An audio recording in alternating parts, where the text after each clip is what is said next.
Males sekali loh aku bikin eyeshadow yang ribet nih ya. Apalagi nemu yang matanya kecil kali kayak gini. Untuk Bro ini ngeluarin produk yang super simple ya. Ini ada dua sisi Wak ya kan. Ini stick gitu bentuknya diputar aja. Simple dia ya kan, modern. Ada yang matte, ada juga yang ini shimmernya ya kan. Nah ini aku mau pakein aja yang warna coklat ini. Ada banyak sih warnanya, tapi males sekali aku suruh swatch satu-satu. Bisa kalian lihat aja lah ya kan di tokonya. Capek kali aku udah wah, capek aku. Aku timpa juga itu pakai shadow powder dikit biar agak gelap dia ya kan. Nah bagian tengahnya baru pakein yang shimmer jadi ya kan, pakai eyeliner. Nah kalau udah tinggal, Mbak jangan kau buka dulu Mbak, aku bilang jangan dibuka. Sering kali.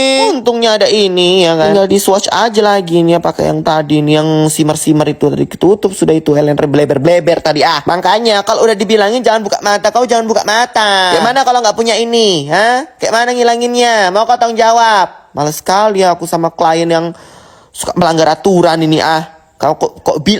Kau dengarkan aku baik-baik sebagai muanya nih ya kan. Kalau jangan ku suruh buka mata, jangan buka mata. Apa susahnya nunggu sebentar ya kan? Untung cantik kau aku buat ya kan. Nah cantik dia kayak gitu aja udah ya.